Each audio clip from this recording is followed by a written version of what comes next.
Welcome back to the Writer's Advice podcast, everyone. I am very excited because today's guest, we are joined by the wonderful Joan He. Thank you so much for joining us today, Joan. Thank you so much for having me, Olivia. Now, you have so many incredible books. You are author of Descendants of the Crane, The Ones We're Meant to Find, and now Strike of the Zither. I'm saying Zither right, aren't I? Yeah. Awesome. Um, Firstly, I have so many questions that I want to ask you about all of them, and I really want to dive into the new book as well. But when was the first time that you realized that you were a writer? I not until high school, I would say, because before that, I as a kid, I really thought I was going to become a professional artist. That was kind of the track I was on. It was something that I was like good at, and my parents had put me in like studio classes, and I was like training for it for many years, from like when I was a little kid at like 7 all the way until early high school. And I always enjoyed reading, even though I wasn't like a wide reader. I had like my few favorites, like Ramona and like the Warrior Cats. I would just like reread over and over again. And I didn't really start writing until I started fan fiction. That was like late middle school. I started writing Spirit Away fan fiction, but even then I did. Yeah, it's one of my favorite movies. Even though the ending left me in a lot of distress, and so I had to continue it in fanfic. But I mean, even then, I didn't really think that this was something that I could do. I didn't have any like original novel ideas or anything. So I was just like writing my fan fiction. And it wasn't until early high school that I realized maybe I didn't want to become a visual artist, because I just realized that I was doing it because I was getting like the external validation, and it wasn't really something that I felt compelled to do when like no one was watching, or like if no one was praising me. So I was like, well, it's like, you have to have a live passion to make it in any art field. So I was like, I don't think this is for me. So I quit. And I felt obviously a lot of angst when that was happening, because it was such a huge part of my identity. So that kind of coincided with having to prep for the standardized tests here in the US. So, like, all of that anxiety and just emotions eventually found its way out into my first original book, which I was peer pressure into writing because my friend was doing NaNoWriMo. And so she was writing her first book. So I was like, okay, like I've been writing fan fiction. Let me try putting all my emotions into a book. And that first book was very bad. And so I wrote three more after that first one. And the fourth book that I wrote would end up becoming Descendant of the Crane. Wow. That is an amazing journey. Firstly, I just want to say that is an unbelievable amount of self-awareness so young, to know that you're like, no, actually, I'm only getting validation out of this from everything else. And I love how you said putting my emotions into the book as well, because I think that that's a beautiful way that writers start. So when was the moment when you were like, okay, Descendants of the Crane is going to be the one that I'm going to get published? Was there something that made you think a little bit different about that, or did you query the others? How did that come about? So I sent out one very unfortunate query for that very bad book. I still know the agent who got that one really bad query. Before I actually I realized, like, just via writing the query, I was like, wow, this book has no plot, and it just doesn't make sense. So I didn't send out any more for that one. And then I did query the next two books. One of them I queried pretty extensively. It was the second book that I think I sent upwards of like over 100 queries. Um, and I didn't get an agent for either of those two, shelved them. And obviously, at the time of querying, I was thinking like this is gonna be the one, right? Because like you don't really like try to query the books unless you believe in them. And so then I wrote Descendant, and that was like very different as a first draft than what it eventually is now on shelves. And I guess the moment when I realized that this one might be different, or that I felt like I had maybe more conviction in this one and really wanted to get it published, was it was the book that taught me really how to revise. Because prior to that book, I obviously had been able to draft my books, but when it came time to revision, I was mostly doing like surface sort of revisions, like, oh, fixing a paragraph here, like fixing the language. At most, I just like have to rewrite a chapter, but that would be like the biggest kind of revisions I would do. But with Descendant, I actually got into pitch wars, which now, yeah, no longer is a thing. But back then, yeah, it was like this mentorship sort of contest, and so I was able to get mentored by Mara Rutherford, I love who, that. Yeah. I've chatted to Mara yeah, before on the podcast. Yeah. oh, that's so amazing. Yeah, yeah. Mara was my pitch wars mentor, and later on we would go on to like co-mentor together. But she was actually the one who really, I guess, like made me revise for the first time, like on a broader scale. Like we did character revisions, we cut the word count of the book down from like 100K to 80K. And so that was my first introduction to really doing revisions. And I mean, at my heart, I still am a drafter. Like I still prefer drafting to revising. So there's definitely something about Descendant, I guess, that felt really special to me because I was willing to like do all the revisions. And then obviously it would go on to be revised even much more with my agent when I then found him. And then when it went on sub, it didn't sell in its first round of submission. So I then like rewrote it completely in between rounds 1 and 2 of submission. And I think the reason why this book stuck out to me is because it was set first in the first draft. It was set in a half China, half Rome world, and like the half Rome aspect was because I drafted in like 2013, 2014, and at that time I didn't really see that many like young adult fantasies that are set in fully Chinese world. So I was like, okay, I better dilute the world down a little bit because it's unprecedented.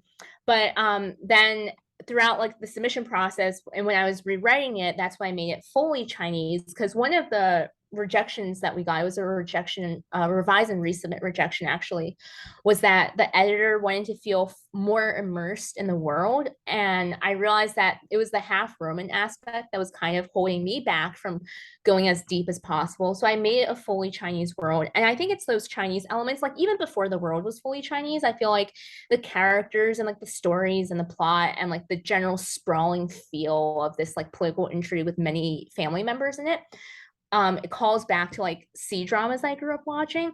So that element, like that passion I had, was what kept me revising the book through the many years until it eventually did sell and debut as my debut. Yeah. Not only did it debut, it became a New York Times bestseller.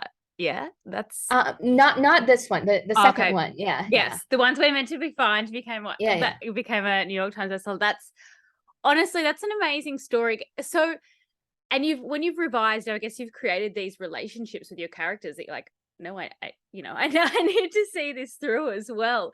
When, um, how do your ideas come to you? Like, how are you? What is it for you that you're like, no, these is definitely the one that I'm gonna follow through with?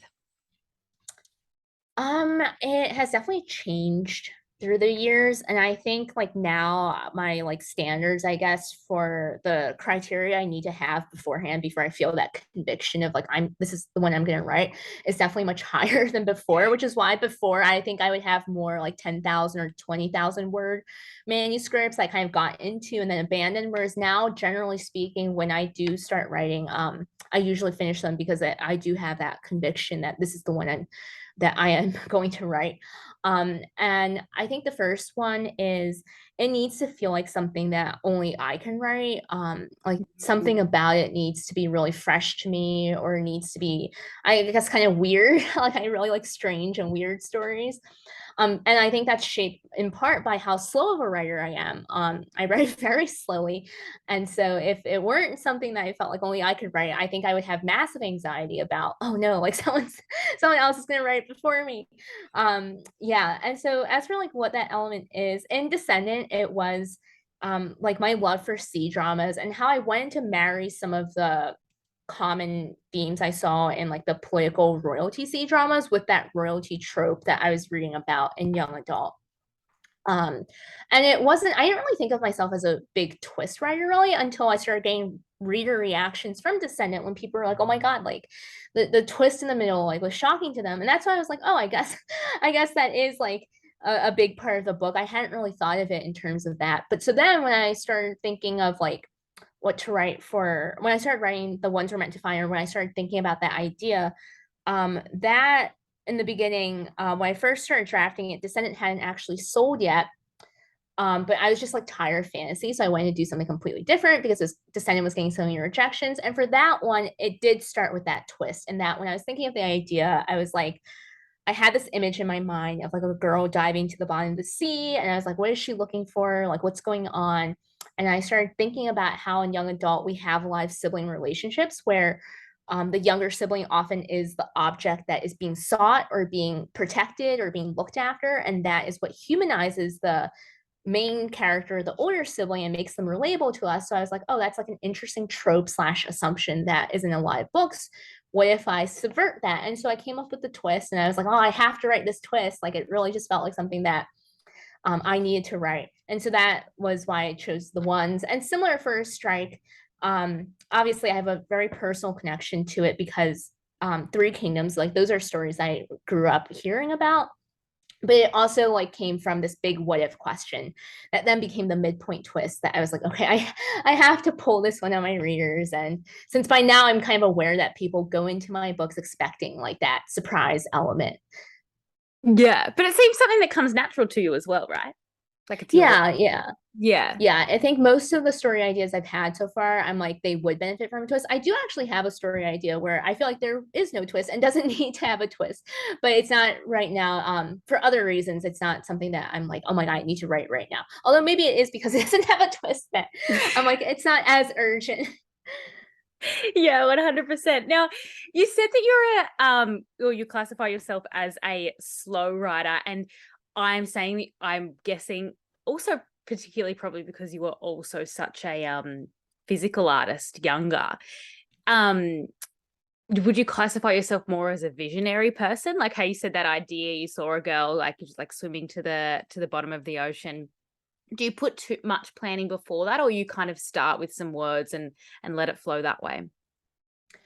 I think I actually don't. That was the image that I had for the ones we're meant to find was unique because it perhaps this is cliche, but it came to me in a dream because I otherwise love I actually am not that much of a visual writer. I think my background in the arts shapes more like the mechanical process of writing, and that I like to do what I call the under sketch of a story or like the skeleton first before I layer on all those details. So yeah, it's less so like I see things in like really full flesh detail beforehand, and more it's just like my mechanical process. But as for why I'm slow, that's something that's changed over time because I think when I first started writing, I was able to write like maybe 2,000, 3,000 words a day, which isn't like I would consider that fast now. But like the problem with that was that the writing was decent and the prose was decent, but I didn't really have that strong of a grasp of characters and plot and story. So I think the reason why I've slowed down so much now is because I have leveled up in those aspects. Like I have so much more awareness of what every scene, every paragraph needs to do, when the information needs to be dropped, etc. But it's impacted, I guess, my sentencing speed because it's like I don't have enough processing power. So now I spend so long thinking of like, oh, like how do I make this sentence sound good? Like what words do I use here? Like what cadence do I want? So it's like that process of laying down the actual words that takes so much longer now. Even though I've brainstormed the story, like that part isn't that slow. Yeah, yeah. Now you fully can see exactly where you want to go with your prose and with the direction of it. It's I don't think that that's slow. If anything, I that's admirable because there's probably a lot less drafts that come out of that when you're being a lot more focused that way. I would hope. My goal is always like with every book, I'm like, this is gonna be the book that I don't have to rewrite that much. I think even though I am like, I guess like I am much more what's the word, deliberate now with my writing. I feel like the ones we're meant to find, for example, half of that got rewritten. Although comparatively, Descendant got all entirely rewritten. So maybe I am on a trend of slowly requiring less rewrites because Strike the Zither didn't get that rewritten actually. Well, we'll see how the sequel goes. Yeah, yeah, yeah. I want to chat about that. So Strike the Zither, it's based in the year 414, and I'm gonna let you give a little bit of a synopsis about what it's about, but also, yeah, it is a duology. Yeah, so it's based on the year 414 in a made up dynasty and in like an alternate China. So like first off, it's not like actual like China. That's Yeah, always yeah, something yeah. yeah, because I feel like some people they're like, wait, is the Qing dynasty real? I'm like, no, it's Oh, fake. yeah, Yeah, yeah. Cool fantasy. but yeah, fantasy. So yeah, it's based in this empire that has a puppet empress on the throne, and because the empress is so weak, she's like under the control of one like kingdom of three. So there are these three, like I guess, camps. They're all fighting for control of uniting the empire and reigning supreme. And Zephyr, our main character, she is the greatest strategist, or so she likes to think. But unfortunately, she serves the weakest or the most underdog of these warlords in these camps.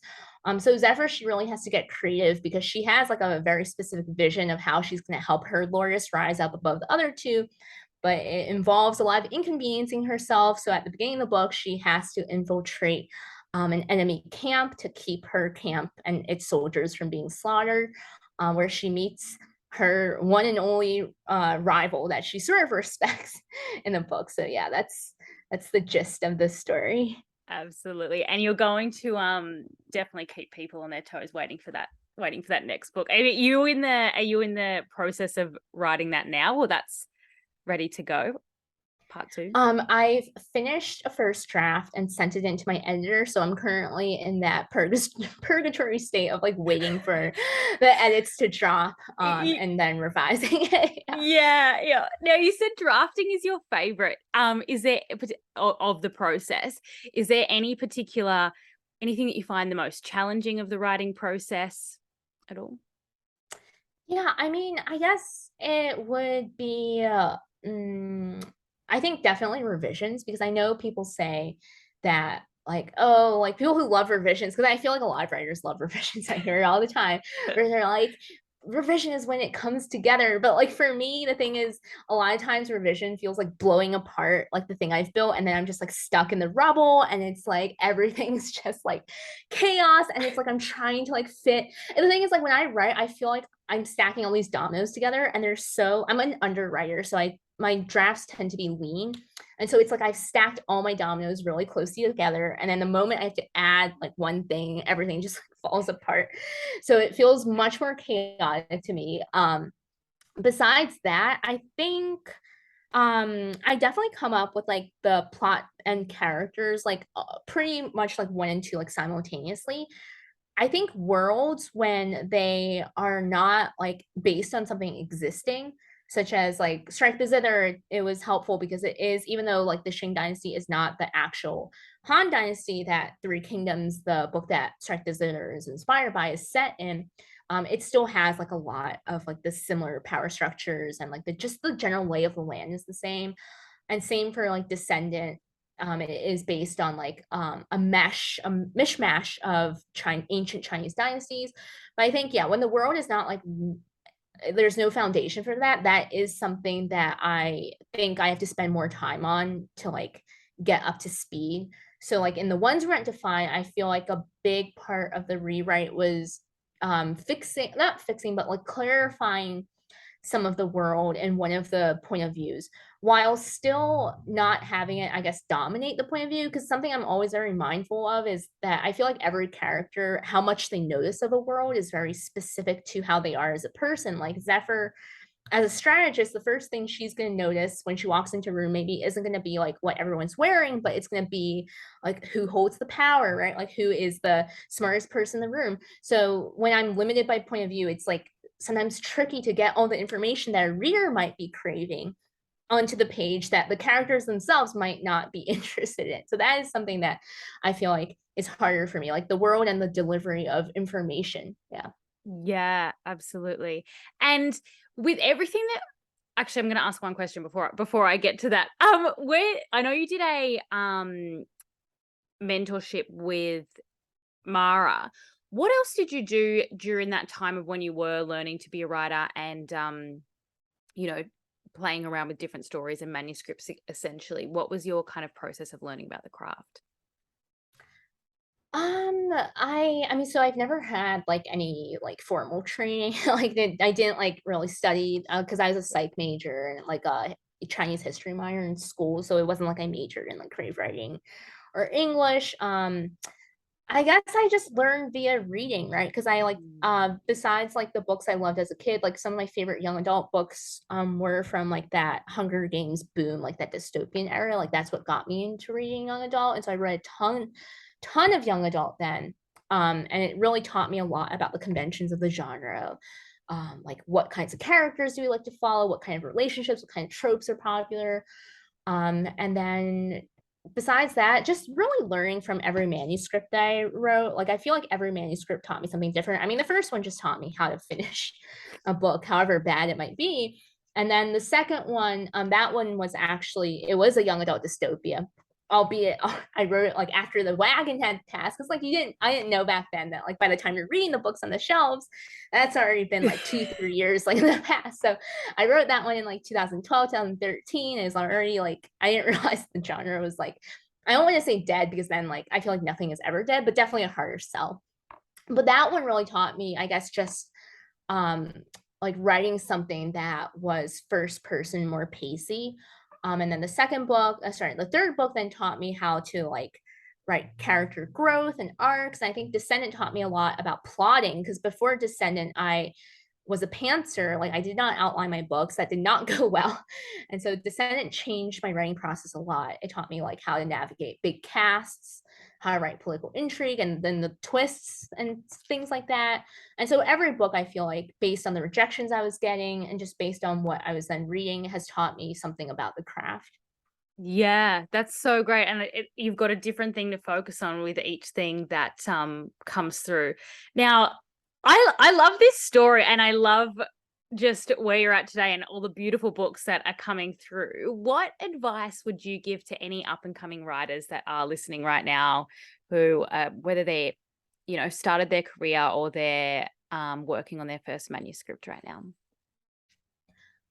I think, I mean, just honestly, just like as best as you can, I guess, embrace the part of the process that you're in, because I think a lot of it is very easy to like get to a certain stage and then immediately be like the next one. Like I remember for the longest time, I was trying to find an agent. And I was telling my boyfriend, like, all I want is just to find an agent. I'm gonna be so happy when I find an agent. And then the moment I found an agent, I was unhappy again because I was like, oh, but now I need to sell the book. And the thing is that never ends because even when you do get published, I feel like it's really easy to like have ambition kind of like keep on moving your goalposts so that you're never really satisfied because you're always going to be like now my greatest fear is like what if I don't sell again, right? Because I'm in this room and I don't want to be kicked out of this room. Like I want to keep on selling my books, obviously keep on growing my readership. So and a thing is once you get published, I feel like your relationship to writing changes a lot. So there is a part of me that really does miss um the kind of writer I was before I had all these outside voices of like readers and the market and sales and things like that, when I was just like dealing with my rejections, but also just, writing books really with only my own voice in my head. So I guess that would be my biggest advice, even though I do want to acknowledge that there is a lot of survivorship bias in the industry. So like I'm able to give this advice because like I have made it to the other side, but I think making it to the other side is, I mean, honestly, I feel like it gets harder every year. Like I haven't queried in so long. And I've heard that the query trenches are even worse now than it was before. And so like the other piece of advice I would give is to keep on writing because that like every book is a new opportunity.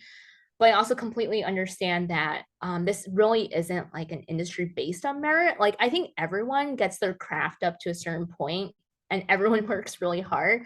And beyond that, it really is just timing and luck, right? Like I think that's something that is important to keep in mind no matter what stage you're at. Yeah, yeah. I want to go back to that because before you said now you're, the stories that you go with, you've got a lot more conviction. Do you find that that's the main thing that you've noticed and changed in your writing as to like, okay, this is the story that I really need to go with for my readership as opposed to before you've got a readership, it's kind of like I'm just going to play around with this and and have fun with your voice in that way. Yeah, I think actually it's interesting because I said like I have a lot more outside voices now, but that has meant that I've worked much harder to shut them all out. So I think before, when I was writing like my early books, I was really solely focused on writing the kinds of books I like to read. For example, like I was like, oh, I'm reading so many dystopians, like I'm gonna write a dystopian now, right?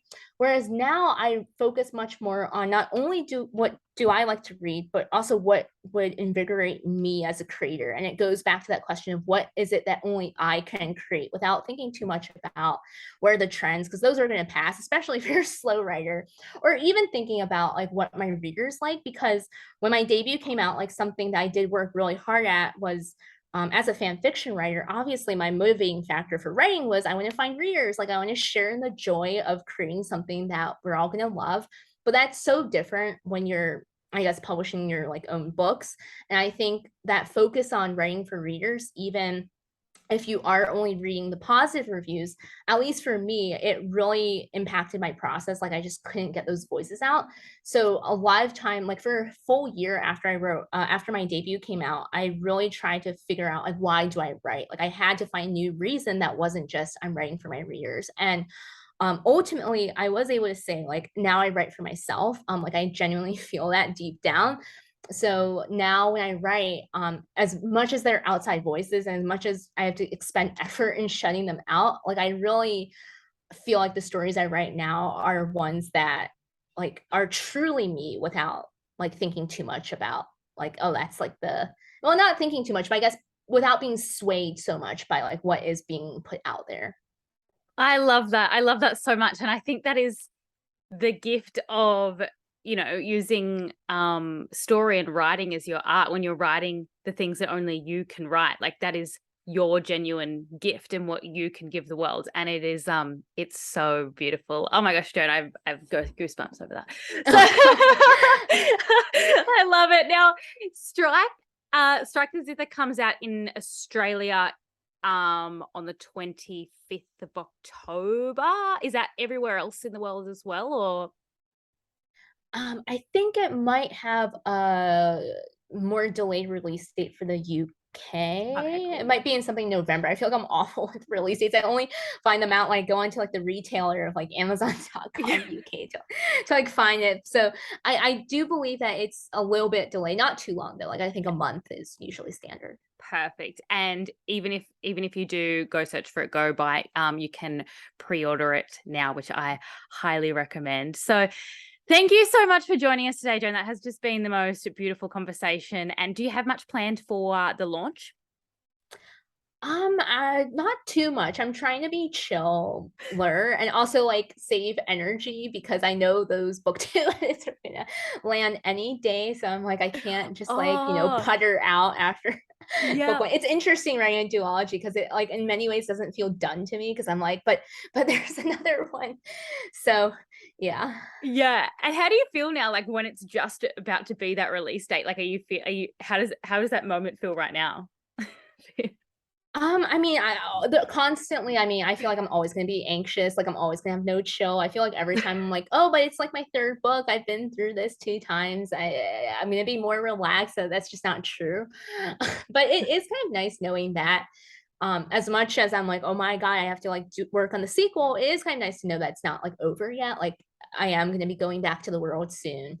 And so that's fun to think about. Yeah, absolutely. And if people want to see what you've got coming up next, everything that's going on, where would be the best place to um, see that, contact you? Yeah, I'm at Joan He Writes on all the platforms I'm at, which would be Twitter, Instagram, and TikTok. I'm not very much on TikTok, or not that I'm even not that much on Twitter these days, but Instagram is usually where I'm at. So at Joan He Writes. Perfect. I'll put that all in the show notes. Thank you so much, Joan. That was such a beautiful chat. Thank you so much, Olivia. I love your questions. Oh, thank you.